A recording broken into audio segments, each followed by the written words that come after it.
What's up guys, NepentheZ here and welcome back to another episode of The Road to Glory. Today we've got game 2 through to game 10. Some fantastic gameplay. I've started using the 4-1-2-1-2. I'll change and talk about my team a lot more right at the end for you guys. But yeah, using the 4-1-2-1-2 narrow now. Let me take my headphones off so I can hear how loud I am. And Luka Modric at right centre mid has been phenomenal. I'm really enjoying him, and I'm actually really enjoying FIFA again right now. Oh, this game is such a catch-22 because when I don't put pressure to play, I end up playing for fun, and I end up having fun, and I end up wanting to play more, and then I end up thinking to myself, man, I should really get through these 40 games. You know, like right now, I'm 10 games in, it's 6 o'clock on Saturday. I could easily play another 10 games today and could probably fit in 20 games on Sunday. But then the thought of forcing 30 more games makes me feel pressure, and then I don't enjoy playing the game anymore. It's just weird. Anyway, I'm not here to talk about that. I am here to talk about that. We've got lots to talk about. Not much time, only 20 minutes to go. So, first of all, thank you guys for being here. Drop a thumbs up if you can. Would be awesome to see how many active thumb uppers we've got. That's my way of begging for likes. So do it. Do it for me. Don't do it for you. Do it for me. Do it for me. Got some comments that provoke some interesting discussions, so I'm not going to talk about the comments before the comments. We're going to talk about them as they come. The first one is from Mick Sacco. It says, "Hi Nep, I have an important question. When do you think Team of the Season will start? Love the series. Keep it up. But thank you for the good, the kind words, dude. In FIFA 14, when the World Cup was last, Team of the Season started around April the 23rd, maybe the 22nd. So this year, it will be very much the same. Generally speaking, in World Cup years, EA, or even, like major international tournament years, EA bring back Team of the Season, like they bring it forwards, so that they make it earlier, so that they have the World Cup content as well, or the big tournament content. So I would assume it would be somewhere around the back end of April that we will see the Team of the Season, which is about 10 weeks from now, maybe 12 weeks at most. But yeah, around 10 or 11 weeks until Team of the Season. That's still a long time if you think about it. But it's coming, dude, it's coming. James Henderson says, "Finally caught up with the series and can now watch your content when you release it. Help some long days at work. Keep up the good work, buddy. Enjoying the series so far." I appreciate that. And for those of you that still watch the series, for whatever reason you watch the series, I appreciate you guys immensely. Whether whether you're here for the discussion, for the gameplay, out of it's like the fear of missing out. You know, if you're here because you've watched so much, you're so invested in it that you just want to keep watching, I appreciate you. I do that a lot with TV series. There are some TV shows that I've watched all the way to the end, even though I haven't enjoyed the TV show, just because I've invested so much time into it. I'm like, I'm finishing this. So if you're here just because you want to finish watching this, I appreciate it, man. Thank you. Next comment. So before we actually get into the comments that are going to discuss the FUT champs and the state of FIFA right now, I felt like it was a bit of a downer video yesterday. A lot of people didn't agree with that. A lot of people felt like it was just a good video discussing important, relevant topics in FIFA. But I hate to be negative. You know, I hate to bring a negative outlay. One thing that I was thinking about, lots of things that I'm thinking about in terms of like what EA could do to make this game a lot more enjoyable. But one thing that I was thinking about doing on this series to bring some fun into the series again is building towards SBCs, but in a more unique way than what we normally do. So normally we build towards SBCs via buying players off the market or just from whatever rewards we get from anywhere. With me wanting to go back into draft again and play draft, and with me wanting to go back into squad battles potentially, the more I think about the grind that is squad battles, the less that I actually want to put the time in. And the reason being again is because in terms of efficiency, we're going to talk about it a little bit, but I've got, again, there's very fair comments about that. But in terms of efficiency, 45 games of squad battles, if I get top 100s, I'll get 67,500 coins, a 50k pack and 2 mega packs, or a 100k pack and 2 50k packs, there or thereabouts. And that's from 45 games. If I apply that same number of games to draft, assuming that I get at least to the semi-final or better, because I feel like that's a very fair representation of where I should be getting, where I have got in the previous 50-odd drafts. We would actually generate far, far more. Now, obviously, the bonus you have of squad battles and foot champs is that you don't lose anything. You know, there's no entry fee, there's no cost. So, in that sense, you know, in draft, for example, you could pay the 15,000 coins, you could disconnect 1 minute into the first game, and you could just lose coins, and that's that. But in foot champs, if you disconnect 1 minute into game one, you've still got 39 more games to build up and get some packs. So although I still don't agree with the structure of foot champs, and I hope they change it next year, there's no losing in terms of initial outlay in champs and squad battles in divisions. The only thing you can lose is when you can lose, and that's in draft. So with that in mind, I think I'm not gonna do squad battles. Probably. I'm still on the fence. I'm still trying to figure it out myself. I said to you guys on Twitter yesterday, for those of you that follow me on Twitter, and I'll say now, over the next week or two, I'm just going to have a proper brainstorming session to try and figure out how best to rebrand myself through FIFA and through the Road to Glory to make it fun, to make it engaging, to make it entertaining. And it's not going to be easy, and it's not going to be just straightforward. It's going to take me some time to figure out what I enjoy, what you guys enjoy, and what's just a good fit. But one thing that I did think about just earlier on today, and I thought, man, this could be good. This could be fun, and it could fail, but it could be good and fun, is that we play the draft, and everything we get from the draft, we use to start completing prime icons. All of them. So, obviously, you know, let me get onto Footbin real quick. So, for example, not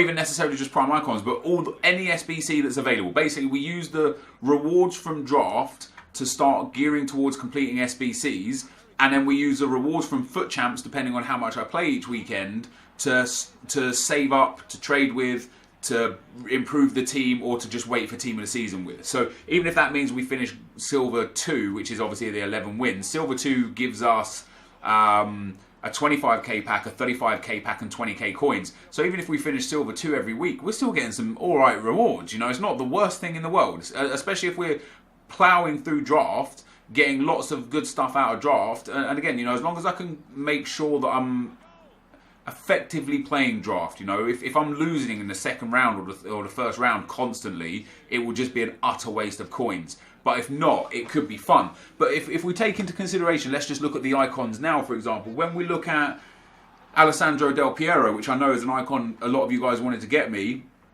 me to get, you know, one of the teams to complete is the Juventus team. One of the teams to complete is, let's flip these cards.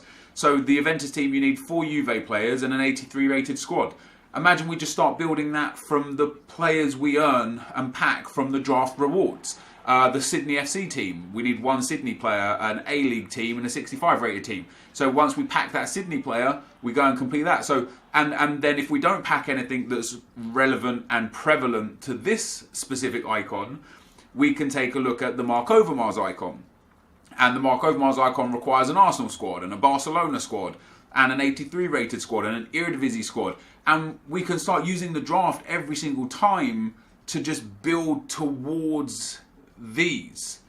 I think that might be a lot of fun. Like, it kind of incorporates a little bit the pack only Road to Glory, but the pack only Road to Glory was me only being able to play with cards that I packed, but this would be me only crafting SBCs with cards that I packed. There might be an instance where I do go and buy a player or two, like for example an 83 rated squad for Mark Overmars. You need 4 leagues, same league max 4, 83 rated squad with 2 informs. Now it might be a situation where we're just 1 player short of completing that, so I'd be like, hey, let's go to the market, let's buy it and let's complete it. But what we'll do is, you know, every time we play a draft, no matter what packs we get, boom, we open the packs, we take those players and we just start filling them into the SBCs that we've got available to us. I think that might be a really, really fun start, because it gives a reason to play draft other than getting a pack hoping to get something big to sell in. We'll actually start creating all these prime icon SBCs, and who knows, we might end up getting super close to completing loads of them just through grinding draft. And then obviously the downside is every time we enter the draft, it costs 15,000 coins. So we have to consider that in making money back. Like, how do we make the money back for that 15k outlay. And the simple solution is selling things that don't go into those SBCs, or just playing, playing through divisions, or taking the coins that we have through foot champs that we get through foot champs and such, and just basically just grinding. And like, I've got over 200 somewhat thousand coins in the account right now. That already gets us about 20 draft entries, including like match coins and stuff like that. So we could already do just 20 drafts in a row, and boom, who knows what we might get out of those 20 drafts. I think that would be quite fun. So there's definitely a fun aspect to come from playing draft, and who knows, I might, like I saw a few comments saying like a lot of people get frustrated with how quickly I change my decisions and change my opinions and stuff, and I completely sympathise with that. I can see where you guys are coming from, but this game right now is just so, it's just such a weird place right now that literally on a day-to-day basis I go from being not bothered to even care to play this game to wanting to sit here and play this game all day. So for example, on Friday I played that first game for the video. I then played up to 5 games on Friday. I was 5-0 at the end of Friday, and I just had no desire to play the game anymore. I was sitting there thinking, man, I could easily just play another game right now. And I just didn't want to. So I was like, no, don't do it. Then I woke up this morning and I sat here and I turned my console on. I played my first game. And I was sitting there thinking like, man, I really wish I'd played like another just 8 games yesterday. 4, 5, 6, 7 games. Something. Just more games yesterday. Because this morning I woke up and I was just eager to play the game. I was enjoying the FIFA I was playing. I was having fun on the game. So yeah, my opinion on what I want to do on this account and such, it legitimately changes on a day-to-day basis. And that I understand why that will be infuriating for you as a viewer. And I understand why some people decide to stop watching because of me flip-flopping between my opinions all the time. I get it. As much as it frustrates you, it frustrates me myself. Like, so, if I can see your perspective entirely. Don't get me wrong. So, Joe B says, and I'm not going to read his whole comment because only his first sentence here is pertinent. He says, you always talk about foot champs not being efficient. It might be true that you can open bronze packs and earn more, but that's not what FIFA is about. It's actually about playing games. And yeah, you are so right. I've always had the kind of mental block with traders. Those traders that sit there and just trade to 10 million coins, 15 million coins, 20 million coins, and I sit there and think to myself, and I've thought about this since back in FIFA 11 and 12. This isn't just new, because I know like the trading scene has really exploded over the last 2 years. But even back in FIFA 11 and 12, I used to sit there and think, what's the point of these guys making 10 million coins when they don't play the game? Like, you're not buying a team to play the game. So yeah, playing the game is a very, very important aspect of the game. What the problem is for me is the fact that playing the game with a 100k meta team or a 10 million coin team, it feels the same very much so. So there's so much of a lack of desire to play the game. Like a lot of games that I play outside of FIFA have high level replayability. Diablo 3, I've put hundreds, if not 1,000 hours into that game. PUBG, I've put hundreds of hours into. Because it just has, it's the same map, it's the same weapons, it's the same principle, but it has a fun replayability factor. And I enjoy that. With FIFA, the replayability factor is so much less. And that's not because the game isn't necessarily fun to play, but it's because so much of the game is controlled by either the AI or controlled by things that we don't understand. Like when a Bakayoko hits a 40-yard long shot and you're just like, how, why, where, when you have one of those games where you smash your opponent and you lose, that because we don't understand the game in its entirety, I think it loses an edge on its replayability factor. And that's why I think everyone that I've spoken to recently gets super bored of FIFA very, very quickly. 5 or 6 games of FIFA is enough for me, because I'm like, I don't know, at that point I'm just like, whatever, it's just the same. It's the samey. It's the same teams I come up against, it's the same team that I use, and it gets boring because on any given game I will win or lose.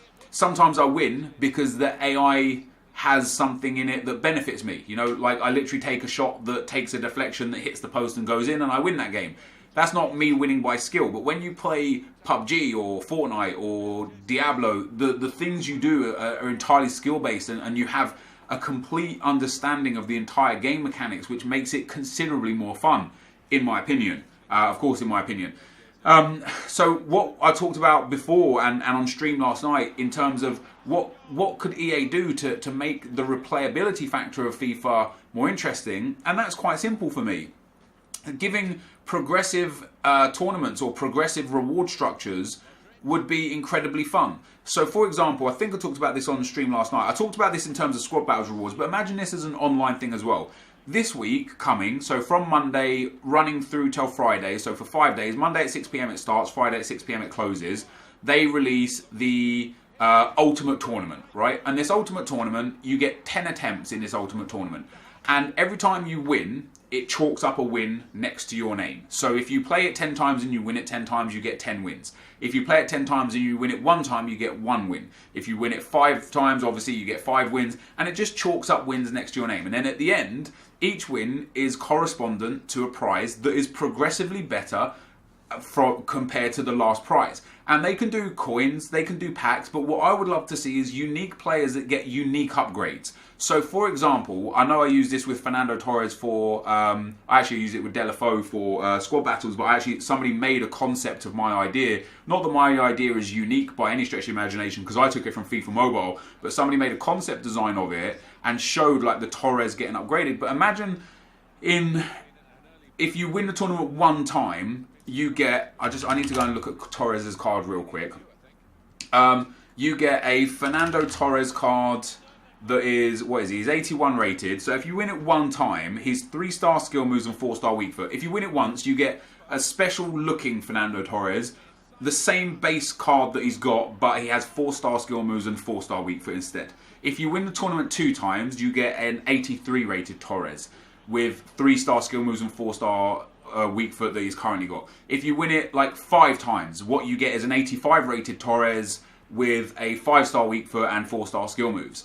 If you win it all 10 times, you get, like a 90 rated Torres, 5-star skill moves, 5-star weak foot, a big upgrade to pace, a big upgrade to composure and stuff, and then that's just the reward for this 1 week tournament. So now you've got the whole week to play the tournament 10 times, and wherever you finish, you're going to get a pretty cool Torres card. Now, this Torres card, it might be meta, it might not be, but it's going to be untradeable, so it's not really going to change much, but it's going to be fun to play. And what EA could do in that instance is put in team stipulations. So instead of just every pro Tom, Dick and Harry coming in with his 99 team of the year team stat cards and all sorts, have it an interesting set of rules like we had in Foot Champs a few times last year, where it's like, okay, so this year no French, this tournament no French players, or because it's for Torres, you must have 6 Spanish players in your squad and a maximum rating of 82. So it reduces the people that are just going to abuse icons and then take like the low rated OP Spanish players, and it will encourage and promote fun squad building, the ability to use other players outside of what the meta is, and you get a reasonable reward for your troubles. And I would love something like that. It's still competitive and it's incredibly fun, because what we have with Foot Champs is just a monotony. It's just monotonous. You play 40 of the same person every week, the same team, the same players, the same structure, and you get the same rewards that, unless you get insane pack luck, you don't actually get anything that benefits you. With something like this tournament that I've just described, that would be so much fun, because you're going to get a player, and it doesn't have to be a 4-day tournament, and it doesn't have to be for a Torres, and winning it 10 in a row doesn't have to be for such a high rated Torres.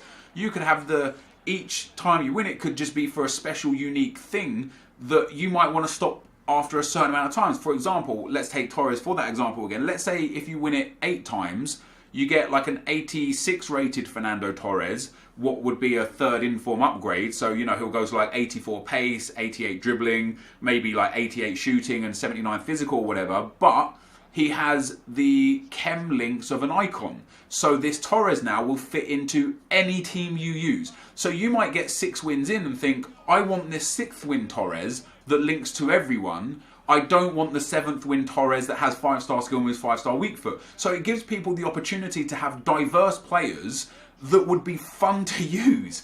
And that for me is why Foot Champs drives people away, because it's competitive to a degree, to a high degree, but it's so heavily influenced by the meta that it's just the boring same monotony every weekend. By creating fun featured tournaments for fun rewards that promote fun teams, it would still keep competitive nature and Foot Champs would still be there, but it would create an element of enjoyment to play the game on a day-to-day basis. And I think that's what FIFA is missing, and I think that's why a lot of people are turning away, because as you know, as the comment said, FIFA's about playing actual games, but when you play the same thing over and over and over and over and over in a high pressure, high intensity situation, there's no wonder why people are walking away from it. Let me know what you guys think in the comment section below about that idea of said featured tournaments. I'm sure some people have got some reasons why that won't be fun and some reasons how that could affect the game in a negative way. So I look forward to seeing those as well and look forward to seeing what I've overlooked in this instance. But for me personally, I think it would be a really cool thing to do is to bring featured tournaments into FIFA, offer extremely strange rewards that benefit the people and have fun with it. That's the end of our gameplay though, guys. We finished 9-1 after our 10 games. I'm super happy with that. We'll see how many games I get through. Obviously, I'm going to play to 11 wins guaranteed. I might go to 14 wins or 18 wins just because I like the rewards better. But yeah, 9-1 after 10 games, guys. This is the end of the gameplay. Let's go live. Alright, guys. So after 10 games, we find ourselves 9-1. We lost game 9. Generally speaking, I've actually been playing some phenomenal FIFA. I've been playing very, very well. Obviously, I'm unlikely to finish the 40 games this weekend unless I'm just having fun playing. The 9th game that I lost, I was so frustrated to lose that. You know, the dude like got a free kick that I don't think was a free kick straight from kickoff, laid it off, scored it, and then just sat on part of the bus and countered me the whole game. And it was so hard for me to get back into it.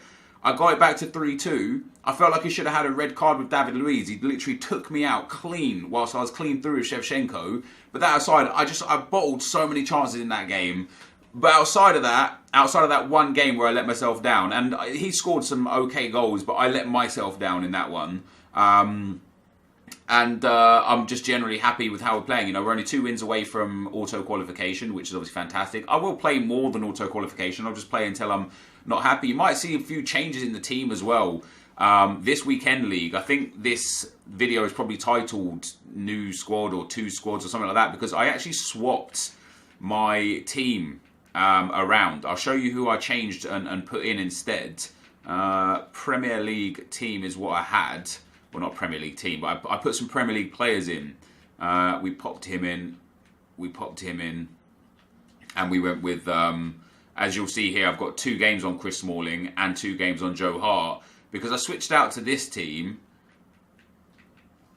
for the simple fact that, who do I have at left back? I had my red Kolasinac at left back. Let's go and grab him. I had Fernandinho in centre midfield here. And then at left back, I had, Sead Kolasinac here at the left back spot. So the reason why I did that is because I wanted to try the medium-high work rates of Fernandinho in this team in CDM. I've actually been playing 4-1-2-1-2 instead of 4-4-2 or 4-2-3-1. And as much as I love Matuidi, because he is such a great card for me, 605 games, that's how good he's been for me. He's one of the most used players on this account in total. But I feel like, although I don't like to assume ever that one thing on a player or on in terms of stats defines everything, I felt like such a much more comfortable outlet. I just felt more comfortable when I had Fernandinho in the team than when I had Matuidi in the team. So in game, the squad looks like this. Hold on, the squad looks like. And I'll tell you something, in the 4-1-2-1-2, using Luka Modric at right centre mid has been a revelation. He has been sensational there. Just remember how many goals he scored in this video. He's up to 78 goals and 58 assists in 156 games, and that's with a lot of games at CDM. But yeah, so Luka Modric has been great. KDB out at left centre mid has been good. Quite often, Jesus would come off, De Bruyne would go up to Cam, and we'd bring on potentially Fernandinho, potentially Matuidi, potentially Rui Costa would come on to fill up that other section. But I'm hit and miss with Shevchenko. 11 goals and 4 assists in 11 games, which isn't so bad, especially given how many rage quits we had throughout this first set of 10 games. I just don't feel like he offers anything that, say, Gabriel Jesus doesn't offer. And I don't like the fact that he doesn't have 4-star skill moves. I did a fair few times, I was like trying to do a scoop turn or, you know, a McGeady spin or something, or sorry, a Berber spin that would have served him well. And he didn't really come away with anything there. So as good as he is in terms of actually finishing his chances, I hated the fact that he didn't have 4-star weak foot and 4-star skill moves. And he just didn't feel better than Gabriel Jesus up front. So I will play out his remaining 9 games and we'll go from there. Cristiano Ronaldo has been as good as he's ever been. You look at that, 19 games, 24 goals, 13 assists, fantastic. 37 goal contributions in 19 games. He is just the best player, up there with Neymar 95. 95 Neymar, 94 Ronaldo for me. I can't tell you, if you tell me which one is your favourite, I couldn't pick one. I love certain aspects of Neymar, I love certain aspects of Cristiano Ronaldo. But this is the team I was using. Now, this team was alright for the 2 games that I used it. Kolasinac wasn't a huge problem. Medium-high work rate saves him for pace, but his sprint speed is actually very good. He goes to 95 sprint speed, 90 acceleration. His defensive stats are good. His physical stats are obviously very good. This is an okay card.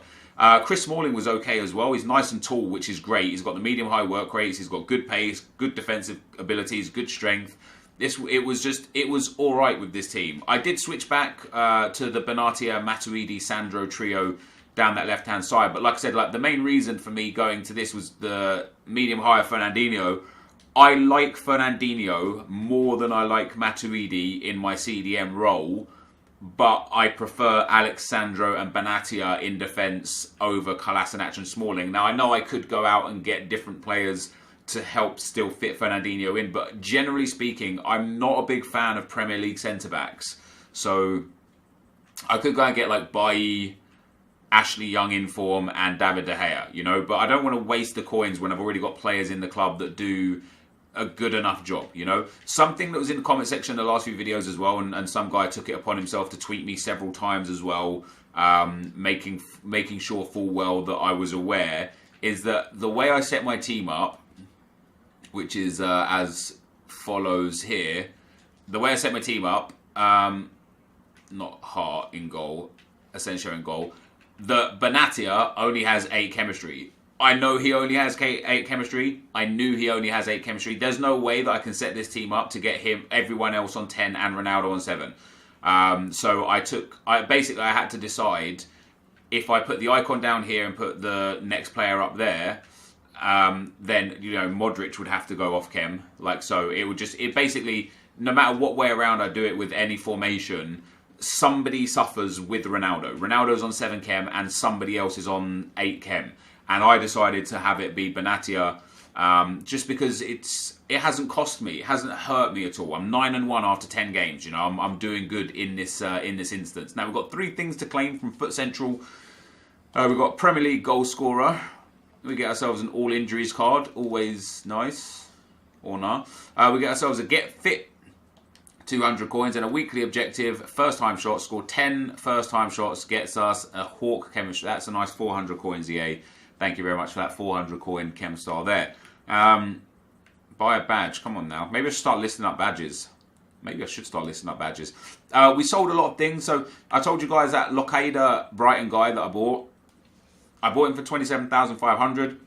I didn't know if Player of the Month was coming this Friday or next Friday. Then Premier League announced it, so we know that it's coming next Friday now. So I sold him. I lost 2,000 plus tax on him, but his price will most likely continue to plummet. I should be able to buy him back for 18, 19, maybe even 15k in the very near future in case we need him. And then lots of players sold, just lots of duplicate goals that I've got, and lots of the J-League players sold. I'm not going to do that Cristiano anytime soon. I might do it in a week's time or so, once the initial rush of people going and getting him like die out, because right now, according to Footbin, right now, I believe he's about 150,000 coins to do him on PlayStation.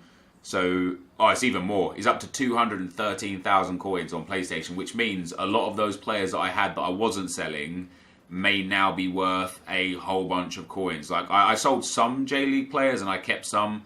So now it might be a case where these guys are worth...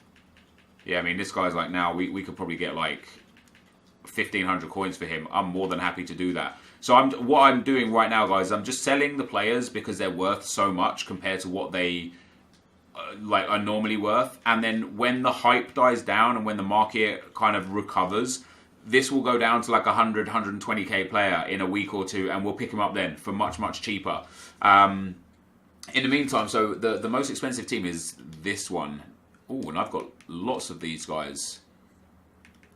Is this guy worth 3k, 2.5k? Damn, look at that. 1,400, 1,500 coins for him. Bronze pack method just continually paying out, bros. Continually paying out. This guy, maybe 400 coins. But hey, 400 coins is 400 coins, right? I'll pack this guy another 100 times before this game is done. So I don't mind taking the 400 coins for him the one time that I've got him. 650 on this guy, and then 2k bins will pop him up for 1,500. I think it's just the high-rated dudes that are probably worth a fair bit. Once we go down into the mid-50s, these guys probably aren't worth much at all. Like, I know fullbacks are usually quite expensive, but this guy, I would assume 200 to 300 coins. Yeah, as expected, just because he's super low rated, right? So there is very, very, very unlikely that the super low rated guys are going to be worth anything because they just don't help in any way, shape or form. And generally speaking, goalkeepers the same don't help either because there's so many of them. There's too many options for just the one position. Let's see if anything sold straight away. One thing sold. There we go. We've got 1.6k for that guy. But that's where we're at after this first 10 games, guys. I'm thoroughly enjoying the game. And I think, again, I'm enjoying it because there's no pressure to perform. And that's why we're performing. It's an age-old issue with me, man. Like, when I force 40 games, I hate it. I hate the game. I hate the stress. I hate the pressure. And when I don't force games, I enjoy it. I start playing more because I'm enjoying it. And I end up playing the 40 games anyway. It's such a weird catch-22. But 9-1, guys, after our first 10 games. This is going to be the end of the video for today. If you did enjoy it, be sure to leave a like, rating, comment, and subscribe to my channel if you haven't already. But for now, guys, I'm out. Peace.